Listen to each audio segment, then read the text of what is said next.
আসসালামু আলাইকুম।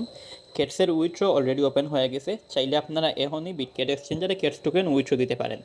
বিটকেট এক্সচেঞ্জার ছাড়া আপনি চাইলে গেট.আইও কিংবা কুকোয়েনে আপনি 24 ঘন্টা পরে উইথড্র দিতে পারবেন, কারণ 24 ঘন্টা পরে ওইগুলোর উইথড্র ওপেন হবে। আপাতত বিটকেটের ওপেন আছে। আপনি এখন যদি উইথড্র দিতে চান, কীভাবে উইথড্র দিবেন সেটার জন্য নিচে দেখেন এয়ারড্রপ একটা সেকশন আছে। আপনি এই এয়ারড্রপ সেকশনে ক্লিক করবেন।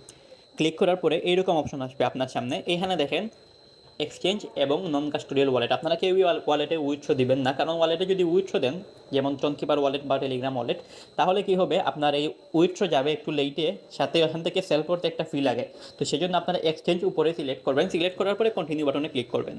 কন্টিনিউ বাটনে ক্লিক করার পরে এখানে দেখেন চারটা অপশন আছে: বিটকেট, গেট.আইও, বাইবিট এবং কুকোয়েন। তো এখানে গেট.আইও, বাইবিট এবং কুকোয়েনে 24 ঘন্টা পরে, আরও 12 ঘন্টা পরে এখানে অ্যাভেলেবল হবে, উইথড্র দিতে পারবেন। আপাতত আপনারা বিটকেটে উইথড্র দিতে পারবেন। তো বিটকেট সিলেক্ট করবেন। বিটকেট সিলেক্ট করার পরে সেন্ড হেয়ার এই বাটনে ক্লিক করবেন। যাদের বিটকেট অ্যাকাউন্ট নাই, আমি কিন্তু একটু আগে আপনাদের বিটকেট এক্সচেঞ্জার খোলার একটা ভিডিও দিচ্ছি, ওই ভিডিও দেখে আপনারা বিটকেট এক্সচেঞ্জার খুলে ভেরিফাই করে নিন। আচ্ছা, সেন্ড হেয়ারে ক্লিক করার পরে এখানে দেখেন মিয়াও আই হ্যাভ ইট এই বাটনে ক্লিক করবেন। তো এই বাটনে ক্লিক করার পরে এখানে দেখেন আপনাকে ইউআইডি এবং কেটস ডিপোজিট অ্যাড্রেস দিতে বলবে। তো এই দুইটা জিনিস আপনি কোথায় পাবেন? আপনি যে বিটকেট এক্সচেঞ্জার খুলছেন, আপনি চলে যাবেন সেই এক্সচেঞ্জারের মধ্যে। আচ্ছা, বিটকেট এক্সচেঞ্জার আসার পরে উপরের বাম দিকে দেখেন 9টা ডটের মেনু আছে, আপনি মেনুতে ক্লিক করবেন। আচ্ছা, মেনুতে ক্লিক করার পরে এইরকম একটা অপশন আপনার সামনে আসবে। আপনি কি করবেন, এখানে দেখেন আপনার ইউআইডি শো করতেছে এবং পাশে দেখেন একটা তীর বাটন আছে, আপনি এই তীর বাটনে ক্লিক করবেন। তীর বাটনে ক্লিক করার পরে এখানে দেখেন ইউআইডি এবং ইউআইডি এর পাশে একটা কপি বাটন আছে, আপনি কপি বাটনে ক্লিক করে আপনার ইউআইডিটা কপি করবেন। ইউআইডি কপি করার পরে আপনি ক্যাটসের ওইখানে চলে আসবেন। চলে আসার পরে এই যে ইউআইডি এর বক্স আছে, এইখানে আপনি ইউআইডিটা পেস্ট করে দিবেন। পেস্ট করার পরে আবার চলে যাবেন আপনার বিটকেট এক্সচেঞ্জারের মধ্যে। আচ্ছা, বিটকেট এক্সচেঞ্জার আসার পরে নিচে দেখেন একটা অ্যাসেট সেকশন আছে, নিচের ডান দিকে আপনি অ্যাসেট সেকশনে ক্লিক করবেন। ক্লিক করার পরে এরকম অপশন আসবে, এখানে দেখেন অ্যাড ফান্ড লেখা আছে, আপনি অ্যাড ফান্ডের উপরে ক্লিক করবেন। অ্যাড ফান্ডে ক্লিক করার পরে এখানে দেখেন একটা অপশন আসছে ডিপোজিট ক্রিপ্টো, আপনি ডিপোজিট ক্রিপ্টো এই বাটনে ক্লিক করবেন।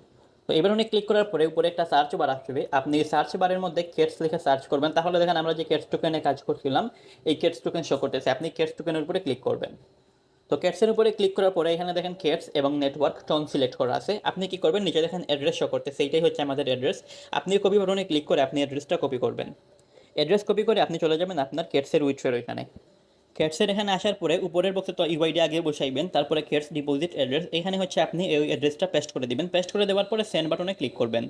আচ্ছা, সেন্ড হেয়ারে ক্লিক করার পরে আপনাদের সামনে এরকম অপশন আসবে, এখানে দেখেন ইউ আর এলিজিবল, আপনি কি করবেন, উইথড্র ইউর কেটস এই বাটনে ক্লিক করবেন। এই বাটনে ক্লিক করলে এই যে দেখেন এরকম একটা অপশন আসবে, ইউর উইথড্র অ্যাড্রেস, এখানে আপনার উইথড্র অ্যাড্রেসটা শো করবে এবং উপরে দেখেন পেন্ডিং বিটকেট লেখা আছে, অর্থাৎ আপনার এটা সাবমিট সাকসেসফুল হয়েছে। আপনি এখন যখন উইথড্র দিবে তারা আপনার বিটকেট এক্সচেঞ্জার অটোমেটিক্যালি আপনার কেটস টোকেনটা চলে যাবে। আপাতত আপনি এইভাবে আপনার বিটকেট এক্সচেঞ্জার সাবমিট করে রাখেন। যখন উইথড্র হবে বা সেল করার সময় আসবে, লিস্টিংয়ের অ্যানাউন্সমেন্ট আসবে, তখন আমরা এটা কীভাবে সেল করবেন, সেল করে প্রফিট নেবেন সেই বিষয়ে আপনাদেরকে জানিয়ে দিব।